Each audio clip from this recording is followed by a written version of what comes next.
ఇంకెప్పటికీ మనల్ని డిస్టర్బ్ చేయనన్నాడు. Thank God. That's my daughter.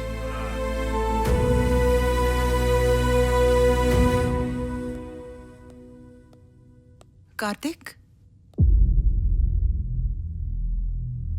మేఘన మన ఇంటికి రాదమ్మా. కార్తీక్, మనకు ప్రేమలు వచ్చిరావురా. ఆ అమ్మాయి మంచిది కాబట్టి ఏ సిచ్యువేషన్లో నీకు ప్రపోజ్ చేయాల్సి వచ్చిందో చెప్పింది.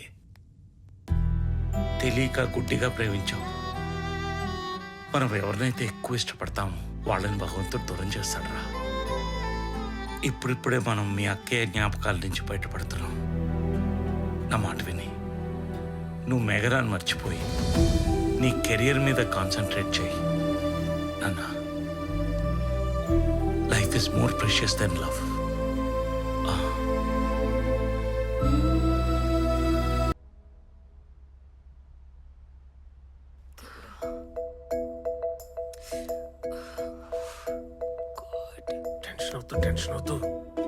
టెన్షన్ వద్దు, కొడుతున్నాం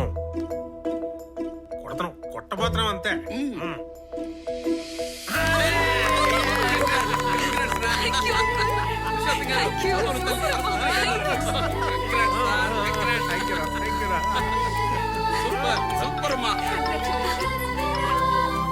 హలో మేఘనా కొట్టింది.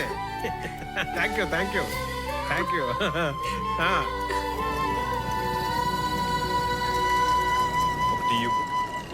ఇప్పుడే షాపింగ్ కొని వచ్చాం.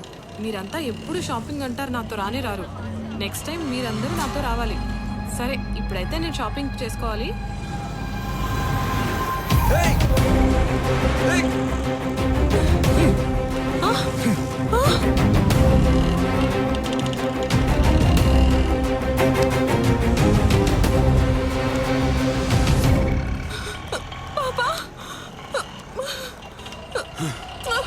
థ్యాంక్స్ అండి.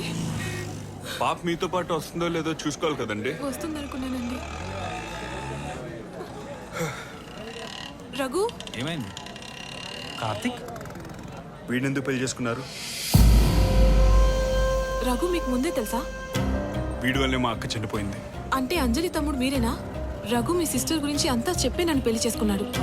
మీ సిస్టర్కి రఘు మధ్య ఏం జరిగిందో ఒక్కసారి వినండి ప్లీజ్.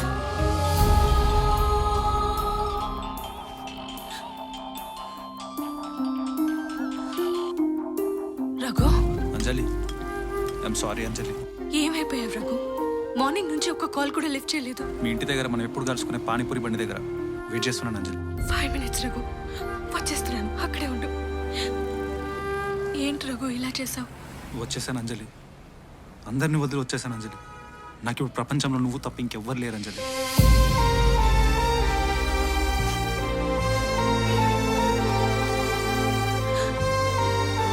కానీ ఇప్పుడు ఏం చేద్దాం రఘు? నువ్వు ఫీల్ అవ్వనంటే ఒక మాట చెప్తాను. ఏంటి? మనం రిజిస్టర్ మ్యారేజ్ చేసుకుందాం. ఇది తప్ప మనకు వేరే దారి లేదు అంజలి. ఇప్పటికే మీ పేరెంట్స్ నా వల్ల నలుగురిలో తలెత్తుకోలేకపోతున్నారు. కనీసం మనం పెళ్లి చేసుకుంటే వాళ్ళని సంతోషిస్తారు. నువ్వు ఒప్పుకుంటే రేపే వెళ్ళి రిజిస్టర్ మ్యారేజ్ చేసుకుందాం. తర్వాత వెళ్ళి వాళ్ళని కన్విన్స్ చేద్దాం, ఓకేనా? నేను వెళ్ళి పెళ్లికి సంబంధించిన అన్ని పనులు సెట్ చేస్తాను. రేపు డైరెక్ట్గా రిజిస్టర్ ఆఫీస్కి వచ్చి, ఓకేనా? Okay, bye. బాయ్.